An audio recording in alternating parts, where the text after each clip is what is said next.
음, 지난 금요일에 역사적인 남북 정상회담이 있었죠. 그래서 생중계되는 화면들을 하루 종일 보면서 좀 많은 생각을 하게 되고 또 많은 기대도 품게 되는 그런 시간이었던 것 같습니다. 얼마나 시간이 걸릴지는 모르겠지만 이제 그곳에서 합의되고 또 앞으로 진행될 일들을 통해서 우리가 살아가는 이 땅 가운데 정의와 평화가 넘치고 또 그를 통해서 세상 가운데 기쁨이 가득한 그런 일들이 있기를 좀 우리도 같이 축복하고 기도하는 시간이 되었으면 좋겠습니다. 기대하시나요? 제가 그 영상들을 보고 또 말씀을 준비하면서 생각한 마음이 있었습니다. 이게 오늘 제목이기도 한데 한 문장으로 이렇게 좀 정리해봤어요.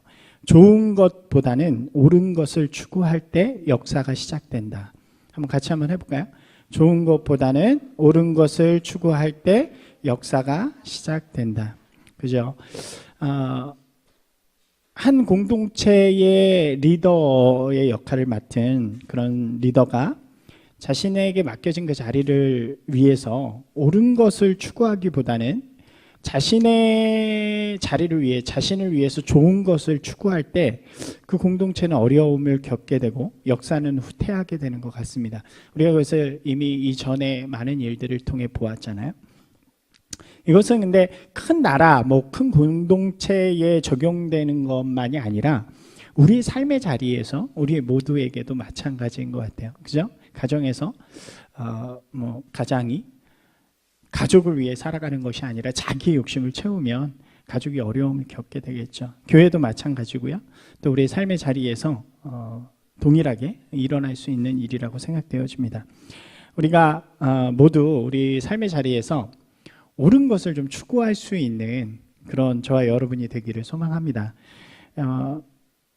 우리 기독교인들이 이때에 좀 그런 기도를 함께 했으면 좋겠어요. 하나님이 보여주신 그 하나님의 나라의 역사가 이 땅에 좀 아름답게 이루어지는 그런 시간이 되도록 함께 기도하고 또 기대하는, 응원하는 그런 분들이 되셨으면 좋겠습니다. 우리가 지금 함께 보고 있는 열왕기라는 이 왕들의 모습 속에서도, 이스라엘의 모습 속에서도 이러한 모습들을 너무나도 잘 보여주고 있죠. 그러니까 지난주 우리가 함께 나누었던 아사 왕을 혹시 기억하시나요? 이게 별로 대답이 없으시면 그죠? 이 아사 왕은 옳은 길을 선택함을 통해서 유다를 강한 나라로 만들고 하나님의 나라로 만들었던 것을 우리가 볼 수 있죠.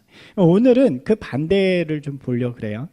자신의 좋은 것을 선택함을 통해서 나라를 망가뜨리고 또 자신도 망가져 버린 그런 왕을 좀 우리가 함께 보면서 우리 신앙을 또 우리의 모습을 어떻게 가져가야 하는가 우리가 좀 이 시간 함께 나누고 고민해 보았으면 좋겠습니다. 지난주 아사는 남유다의 왕이었고요. 이제 오늘 나눌 왕은 북이스라엘의 왕입니다. 그렇죠? 북이스라엘의 첫 번째 왕이 누구였는지 혹시 기억하시나요? 르호보암은 유다 왕이고요. 여로보암이 북이스라엘의 첫 번째 왕이었죠. 여로보암의 그 왕 이후로 북이스라엘은 동일한 모습, 비슷한 특징을 계속해서 가져갑니다. 이게 어떤 특징이냐면 두 가지인데, 하나는 왕권이 안정이 안 돼요. 그래서 늘 불안한 왕권 가운데 있습니다. 그래서 왕위가 계속 바뀌는 그런 일들이 있고요. 또 다른 하나는 다 죄악된 길을 걷는다는 거예요. 우리가 생각해 보면 이 남유다는 남쪽에 유다라는 하나의 지파로 구성된 왕조잖아요. 그러니까 이 왕위가 다윗의 아들들, 자손들로 이렇게 계속 이어지는 것입니다. 왕위가요, 바뀌지 않죠. 지파가 하나니까. 근데 그렇기 때문에 또 악한 왕들도 나오기는 하지만 우리가 지난주에 봤던 아사라든가 잘 아는 히스기야라든가 요시야 같은 선한 왕들이 나와서 그 나라를 되게 강하고 하나님 보시기에 아름다운 나라들로 자꾸 갱신하는 일들이 일어나요. 이 유다는 좀 이렇게 혼합되어져 있는데 북이스라엘은 10지파가 올라갔잖아요. 그러니까 그 지파들 사이에서 권력을 쥐고자 하는 그런 권력 투쟁들도 많이 일어나고, 그러다 보니까 왕권이 계속 바뀌기도 하고, 그리고 또 그 사람들이 다 똑같이 이 죄를 짓는 그런 왕의 모습을 보여준다고 할 수 있습니다. 보시면 두 번째 왕이 여로보암의 아들인 나답이라는 인물이에요. 근데 성경 글을 어떻게 표현하냐면 우리 한번 볼까요? 열왕기상 15장 26절입니다. 열왕기상 15장 26절. 성경이 없으시구나.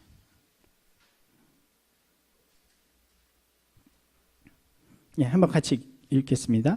그가 여호와 보시기에 악을 행하되 그의 아버지의 길로 행하며 그가 이스라엘에게 범하게 한 그 죄 중에 행한지라.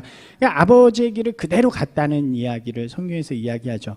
결국 이 나답이라는 인물은 이 바아사라고 하는 또 다른 인물이 있어요. 이사갈 사람인데 그 사람한테 죽임을 당하게 됩니다.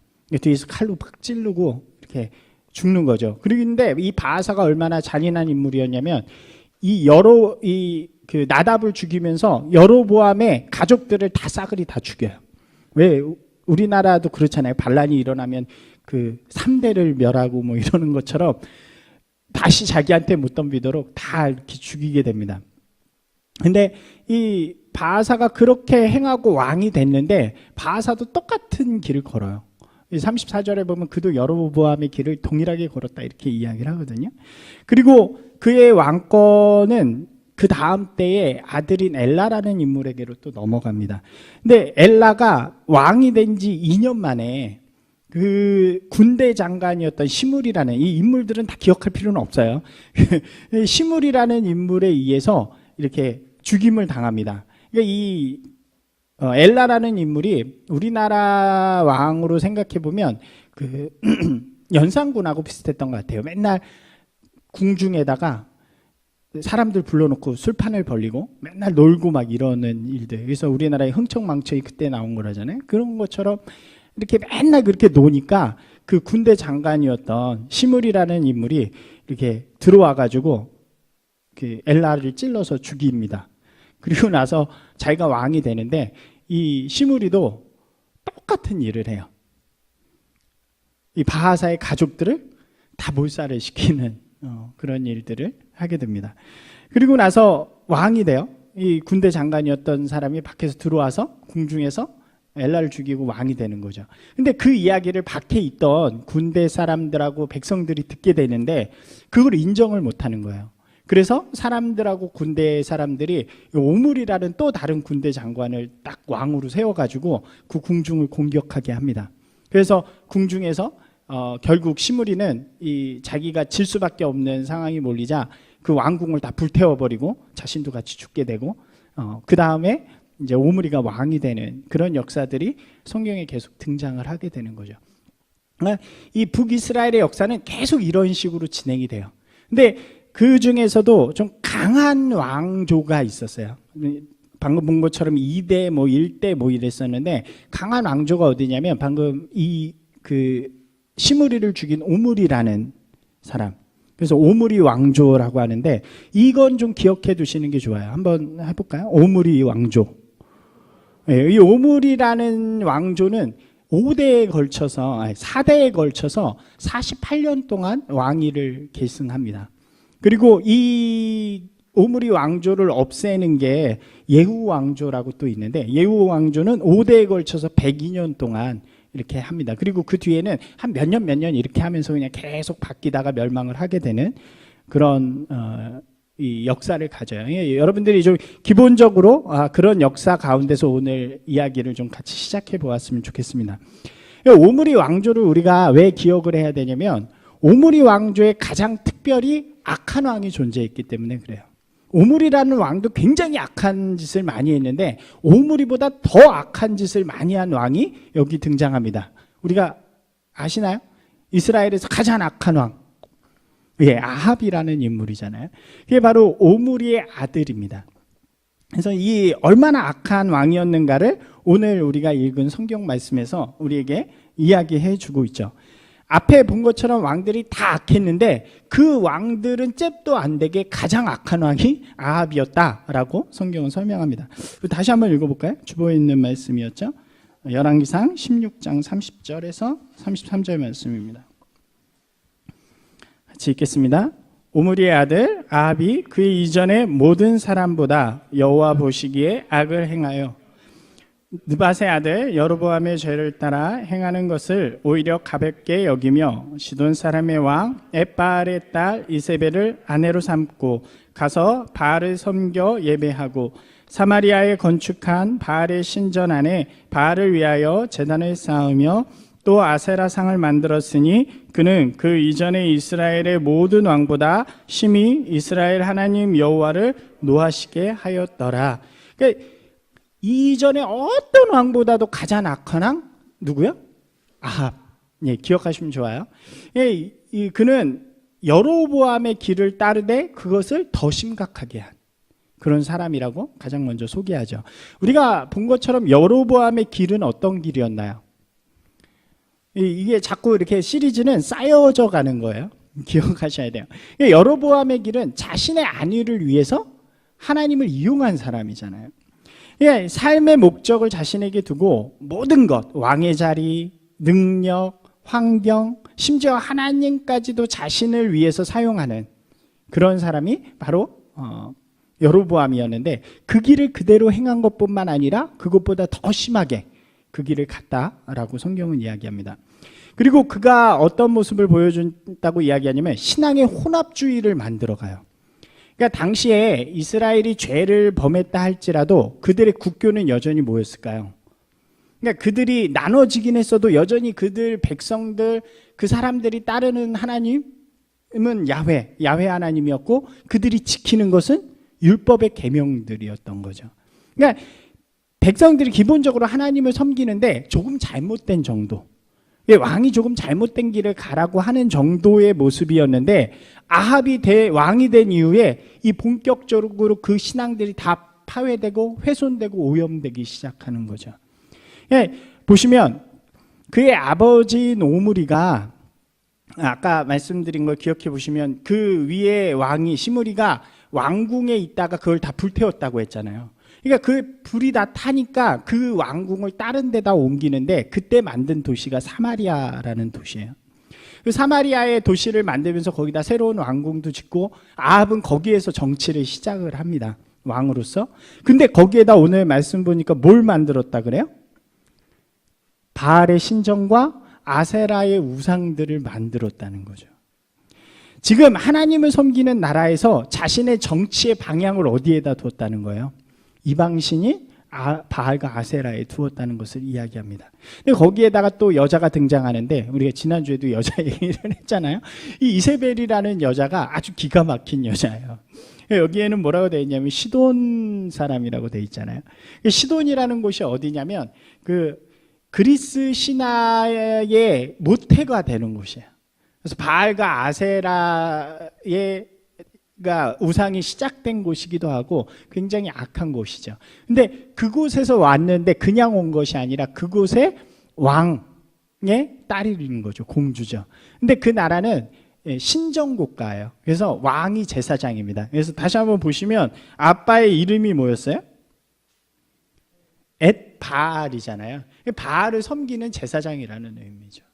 그러니까 바알을 섬기는 제사장의 딸인 공주가 지금 이 하나님을 섬기는 이스라엘에 와가지고 아합과 함께 꿍짝이 돼서 나라에 그 우리로 말하면 청와대에 뭐를 둔 거예요? 바알의 신전을 두고 아세라 우상을 두고 모든 일에 거기다가 섬기기 시작하는 거죠. 묻기 시작하는 거죠. 그리고 이세벨이 어떤 일까지 하냐면 그 원래 하나님을 섬기는 곳이니까 제사장들이 많잖아요. 하나님을 섬기는 이 사람들을 다 죽이거나 내쫓아요. 그리고 누구를 두냐면 바알과 아세라를 따르는 이 선지자들, 제사장들을 데려오게 되죠. 그래서 우리가 아시는 것처럼 엘리야랑 싸우게 될 때 이 사람들하고 싸우게 되는 그런 일들이 일어나는 것입니다. 우리가 조금 더 이야기하면 바알이라는 신이 어떤 신인가? 이 가나안의 주신이에요. 남자 신이고 그리고 비와 폭풍을 주관하는 신입니다. 그리고 땅의 신이에요. 그러니까 농사의 신이에요. 그러니까 이 신을 섬기면 뭐를 줄까요? 풍요로움을 주는 거예요. 곡식을 주고. 그렇기 때문에 바알을 섬기는 그런 모습이고요. 이 아세라는 바알의 여자 버전, 여신 버전입니다. 그래서 다산을 주고 풍요로움을 주고 쾌락의 신으로 알려진 게 바로 아세라 신이라고 할 수 있죠. 그러니까 이스라엘이 원래 가진 신앙을 우리가 생각해 보면 이스라엘은 제사를 드릴 때 하나님 앞에 나가서 예배를 드릴 때 뭐 특별한 게 별로 없잖아요. 이 제물인 동물을 잡아가지고 하나님 앞에 드리고 찬양하고 이게 다란 말이에요. 근데 이 이방 신에게 드리는 제사는 아주 달라요. 그러니까 이게 우리가 이야기하는 페스티벌, 이 축제가 여기서 왔다 그러는데 막 놀고 떠들고 그리고 사람들과 함께 그 음란한 행동을 하고 그 신전을 섬기는 창기 이런 사람들과 음란한 일들을 막 하면서 막 며칠 동안 놀고 떠드는 그런 일들이 이 우상의 제사로부터 온 거죠. 그러니까 생각해보면 이 하나님을 섬기는 땅에서 지금 그런 일들이 계속 벌어지게 되는 그런 것입니다. 재밌죠? 거기다 인간적으로 좋잖아요. 이 신들이 하나님과 같지 않아요. 자신들에게 요구하는 것도 별로 없고 그냥 몇 가지 요구하는 그 제사만 드리면 뭘 줘요? 쾌락과 풍요로움을 주는 그런 신이 들어오게 된 거죠. 이 둘이 막 혼합되고 짬뽕이 되어져서 이스라엘 전역에 이 바알과 아세라를 섬기는 그런 일들이 일어나게 됩니다. 이 아합은 이러한 신앙을 받아들이고 적당히 그것을 이용하면서 그렇게 나라를 만들어가게 되는 거죠. 그리고 바알의 모습 속에서 또 발견할 수 있는 게 뭐냐면 하나님의 말씀에 대해서 어떤 것은 자기에게 유리한 거는 선별해서 듣는데요. 또 어떤 것은 자기가 듣기 싫어하는 말들은 듣지 않는 그런 모습들을 보여줍니다.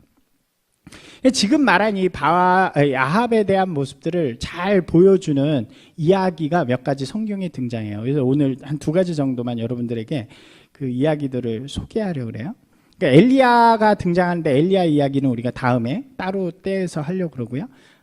한번 이 다른 이야기를 우리 함께 나누도록 하겠습니다. 첫 번째 이야기는 21장에 등장하는 나봇의 포도원에 대한 이야기예요. 아합 시대에 나봇이라는 사람이 있었어요. 근데 이 사람이 이 사람이 포도원을 가졌는데 이 포도원이 아합이 머무는 궁중에 바로 옆에 붙어 있는 거죠. 그러니까 아합이 맨날 놀고 그 궁전을 다니다 보니까 그 땅이 가지고 싶은 그런 욕심이 생겼습니다. 그래가지고 나봇이라는 사람을 부르게 됩니다. 나봇이 가니까 이제 아합이 이야기하는 거죠. 야, 그 땅이 내가 너무 갖고 싶은데 내가 너한테 지금 이 땅보다 더 좋은 땅을 줄게. 이 땅을 나한테 넘겨라.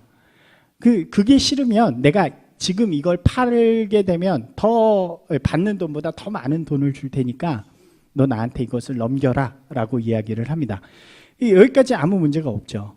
근데 문제는 어디에 있었냐면 이 나봇의 땅에 있었어요. 21장 3절 우리 한번 같이 볼까요?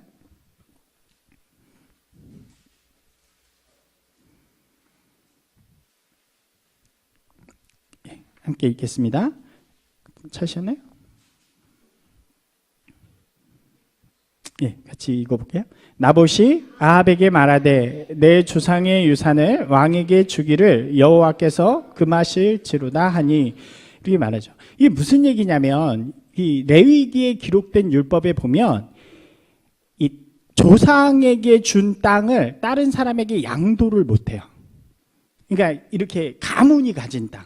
그러니까 나봇이 가진 땅이 아니라 가문이 가진 땅을 다른 사람에게 양도 팔지를 못하고요. 혹여 빌려줬더라도 그 안식년이 되면 돌려줘야 되는 그런 율법이 있습니다. 이게 왜 그러냐면 땅을 함부로 사고 팔게 하지 못하는 하나님의 율법이거든요. 모든 땅은 하나님의 것이다라는 개념 속에 있기 때문에 그래서 율법 가운데 그게 안 된다는 얘기를 나봇이 하는 거예요. 예, 어떻게 보면 나봇한테도 파는 게 좋을 수도 있잖아요.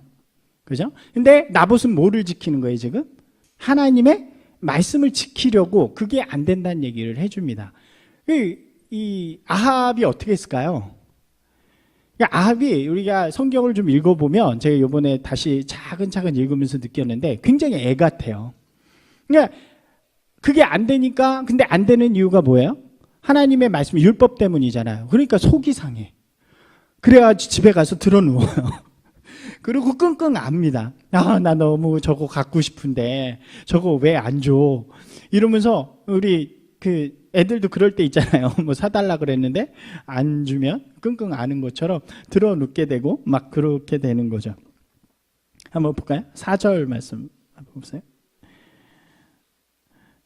이스라엘 사람 나봇이 아합에게 대답하여 이르기를 내 조상의 유산을 왕께 줄 수 없다 하므로 아합이 근심하고 답답하여 왕궁으로 돌아와 침상에 누워 얼굴을 돌리고 식사를 하니 밥도 안 먹어요. 그러니까 어린아이처럼 그렇게 떼를 쓰는 모습을 이렇게 보여주는 거죠. 율법을 얘기했기 때문에 함부로 그를 어떻게 할 수도 없는 거죠. 근데 그렇다고 포기하기도 싫고 그러니까 속병이 났습니다. 그때 누가 등장을 하냐면 그의 아내인 이세벨이 등장을 하는 거죠. 남편을 보니까 그러고 있으니까 왜 그러세요? 그러니까 이래서 그렇다. 그러니까 이세벨이 제가 해결해 드리죠 라고 이야기를 합니다. 그리고 나서 어떻게 하냐면 자신의 그 동네에 사는 자신의 신복들한테 편지를 보내서 그를 죽이도록 만들어요. 근데 그 죽이도록 만드는 방법이 굉장히 가관인 거죠. 어떻게 하냐면 사람들을 다 모읍니다. 그리고 나봇을 끌고 와서 가장 높은 곳에 세워요. 이게 뭐냐면 이 북한식으로 얘기하면 인민재판. 그러니까 율법을 어긴 사람을 심판할 때 하는 방법이에요. 그 동네에서. 그 동네 사람들이 다 모여가지고 나봇을 위에 세운 다음에 어떻게 이야기를 하냐면 내가 율법을 어겼기 때문에, 즉 하나님을 저주하고 왕을 저주하였기 때문에 너는 죽어야 된다라고 이야기합니다. 그러니까 율법에 보면 하나님을 저주하면 돌에 맞아 죽어야 되거든요.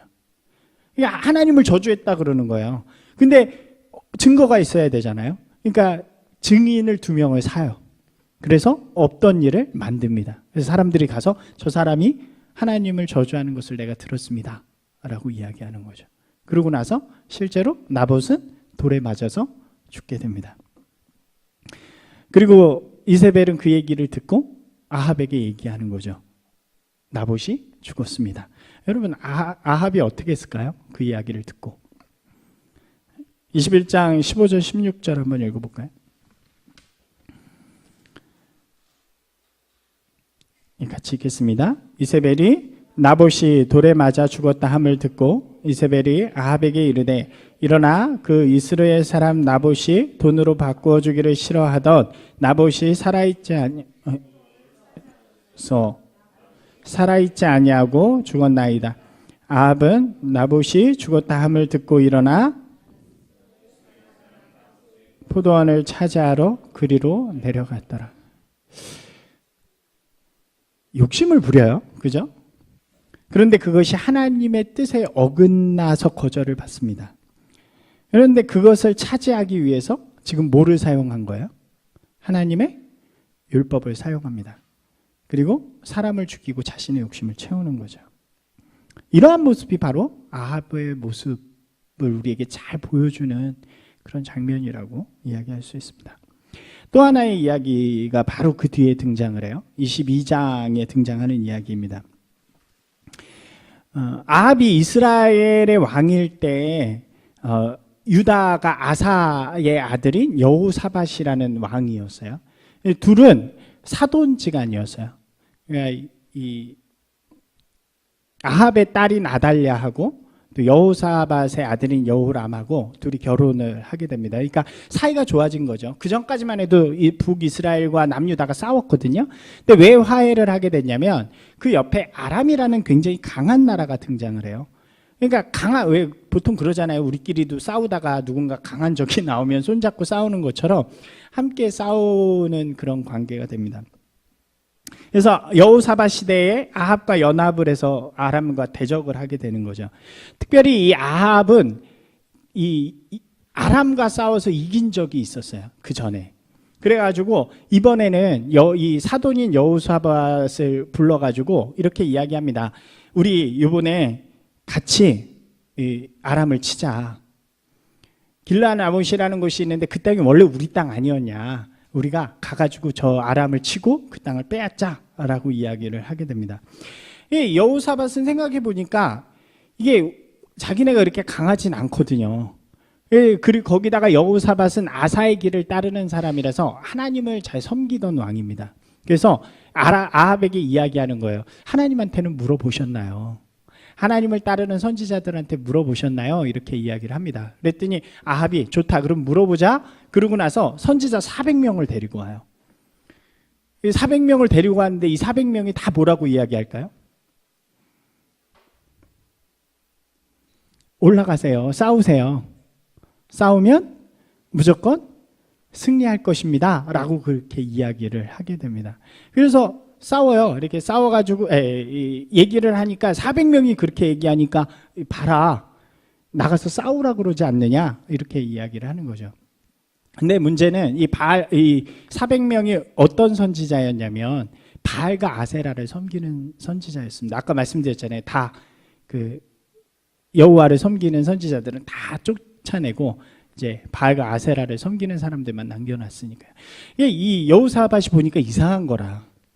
그잖아요. 어떻게 400명이 와서 똑같은 얘기를 해요. 그래서 이 사람들 말고 딴 사람은 없습니까? 라고 물어보는 장면인 거예요.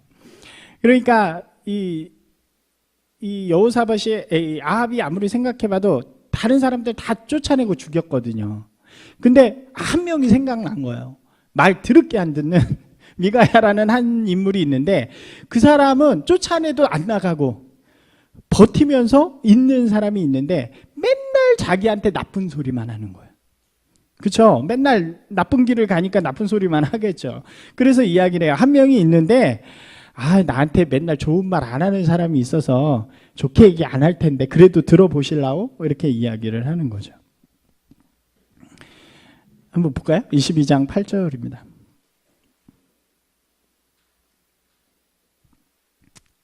함께 읽겠습니다. 이스라엘의 왕이 여호사밧 왕에게 이르되 아직도 흠라의 아들 미가야 한 사람이 있으니 그로 말미암아 여호와께 물을 수도 있으나 그는 내게 대하여 길한 일을 예언하지 아니하고 흉한 일만 예언하기로 내가 그를 미워하나이다. 여호사밧이 이르되 왕은 그런 말씀을 마소서, 이렇게 이야기하죠. 자기에게 좋은 말을 하지 않은 자니까 들을 필요가 없다라고 이야기합니다. 근데 결국 요구에 따라서 이 사람을 데려오게 돼요. 지금 상황은 어떤 상황이에요? 400명이 모여서 왕을 막 찬양하면서 막 이러고 있는 상황에 이 미가야가 오게 됩니다. 근데 우리가 아까 읽은 말씀처럼 미가야를 데리러 간 사람이 미가야한테 이렇게 이야기하는 거예요. 지금 400명이 다 좋은 말만 하니까 당신도 가서 좋은 말 하라고. 괜히 나쁜 말 했다가 큰일 당하지 말고 좋은 말 하라고 이야기를 합니다. 그때 이 미가야가 멋있는 말을 했잖아요. 우리 한번 같이 다시 한번 읽어볼까요? 열왕기상 22장 13절에 14절 말씀.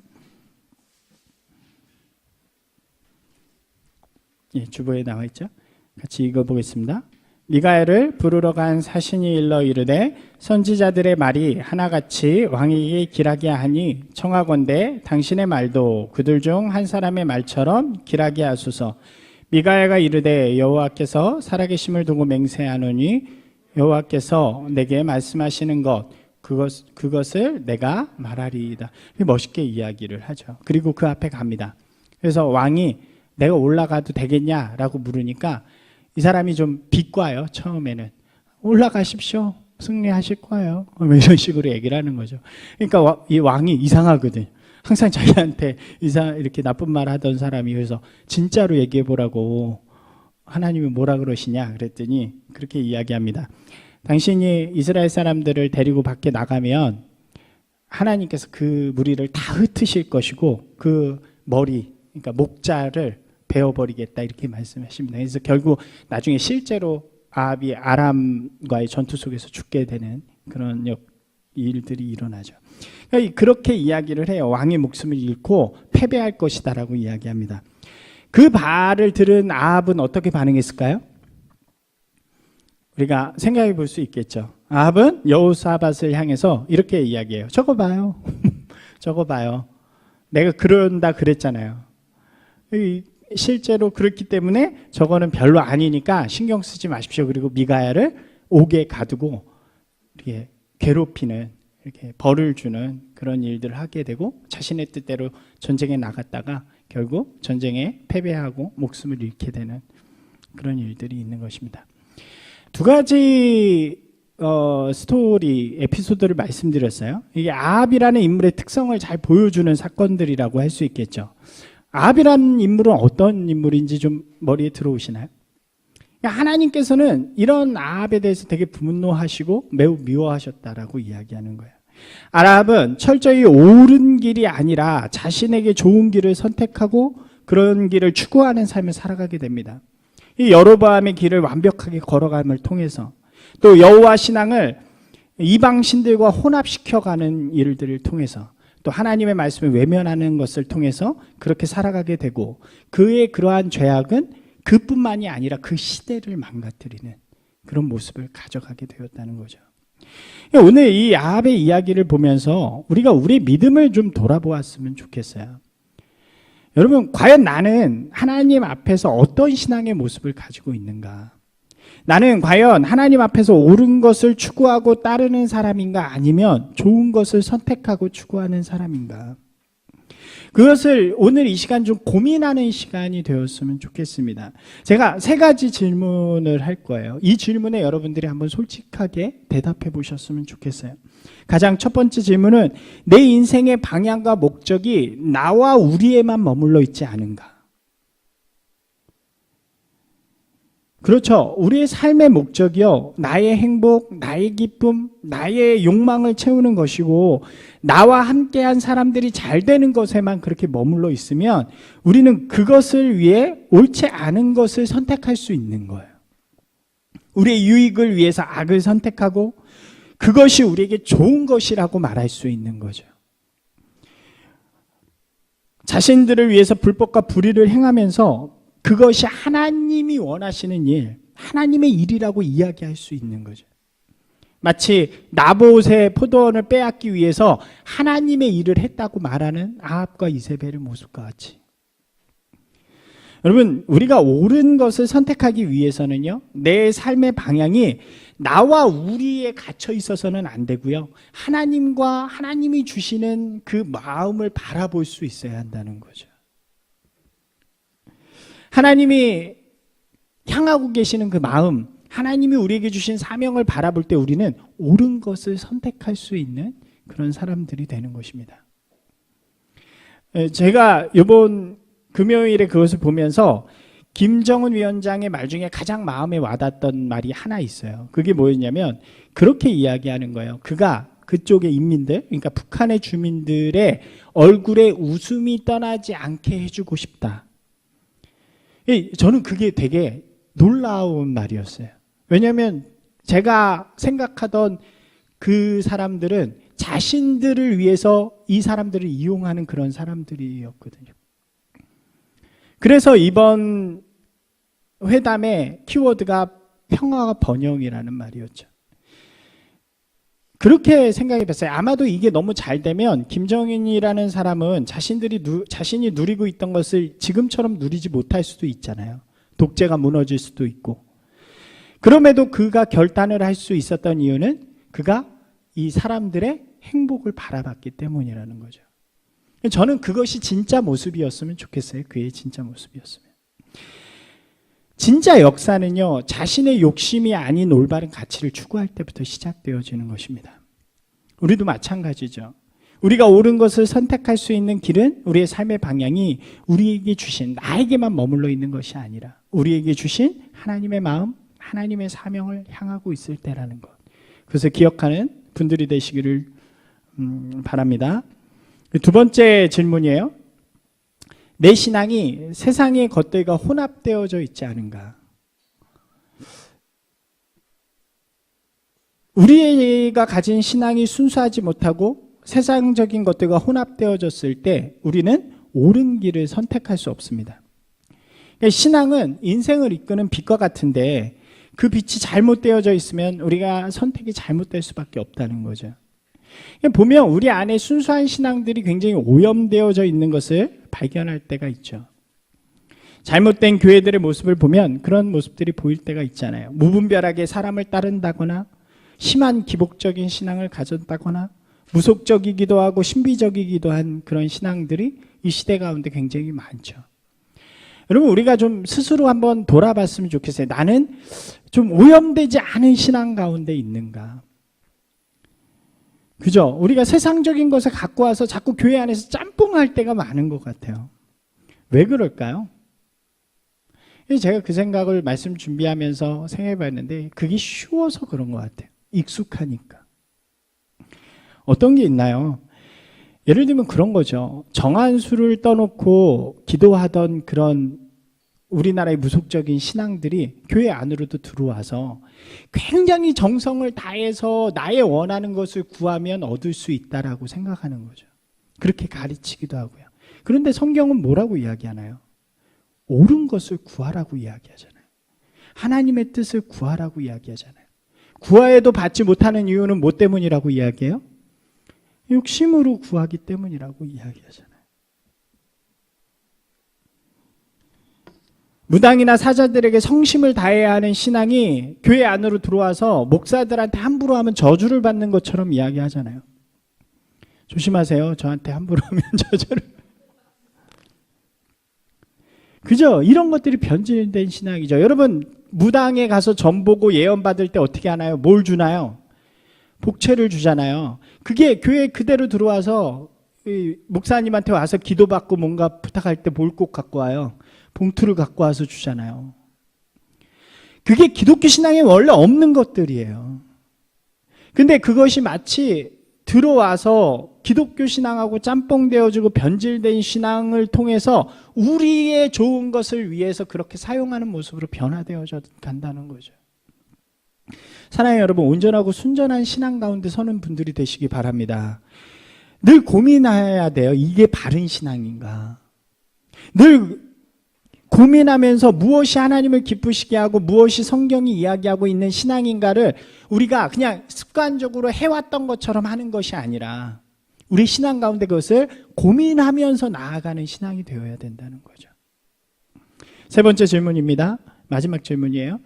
하나님의 말씀을 내 안에서 선별하고 있지는 않은가? 신앙의 길은 결국 하나님의 말씀에 순종하는 길이라고 할 수 있습니다. 그런데 그 말씀은 어느 때는 따라요. 근데 어느 것은 외면합니다. 그 기준이 결국 나에게 좋은 것이 되느냐는 거죠. 하나님의 말씀 맞아요. 좋은 것이에요. 근데 지금 나에게는 혹은 지금 이 시대에는 이 환경에는 맞지 않는다고 여기면서 외면할 때가 있다는 거죠.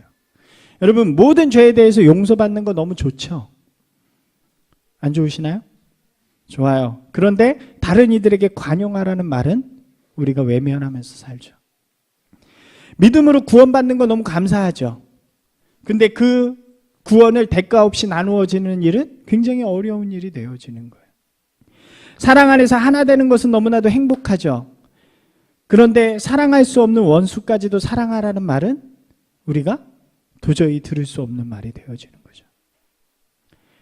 예수 그리스도의 십자가의 사랑, 예수 그리스도로 말미암아 받는 아름다운 열매들, 또 축복들은 너무 좋지만 주님께서 나와 함께 십자가를 져라, 우리가 고난에 동참하라, 이 이야기는 나에게 너무 어려운 말이 되어지는 것입니다. 이러한 말씀에 대한 선별적인 순종은 우리로 옳은 길이 아니라 좋은 길에 자꾸 서도록 만든다는 거예요. 나 좋은 길에, 우리 좋은 길에, 그러면서 그것이 하나님의 뜻인 것처럼 이용하는 그런 아합의 모습이 우리 가운데도 있지 않은가? 우리가 좀 고민하면서 우리의 믿음의 길을 걸어가야 된다는 거죠. 사랑하는 여러분, 오늘 이 말씀에 우리의 삶을 다시 한번 돌아보기를 원합니다. 세 가지 질문이었어요. 내 인생의 방향과 목적이 나와 우리에게만 머물러 있지 않은가? 내 신앙이 세상의 것들과 혼합되어져 있지 않은가? 하나님의 말씀을 내 안에서 선별하고 있지 않은가? 만약 이 질문에 내가 당당하지 못하다면 나도 혹시 아합의 길을 함께 걸어가고 있지 않은가? 좋은 것보다는 옳은 것, 하나님이 우리에게 주신 아름다운 것들을 선택함을 통해서 하나님의 역사를 이루어가는 저와 여러분이 되기를 소망합니다. 우리 삶의 자리에 앞으로도 계속되는 선택들, 또 고민들, 그 속에서 우리가 좀 이 말씀을 좀 고민해 봤으면 좋겠어요. 그래서 과연 하나님의 옳은 것이 무엇인가를 분명하게 결정하고 또 그 길에 도전해 나아가는, 비록 좀 부족하고 연약할지라도 좀 노력해 가는, 그래서 아름다운 하나님의 사람으로 서가는 또 우리 교회가 되어지기를 주님의 이름으로 축원합니다.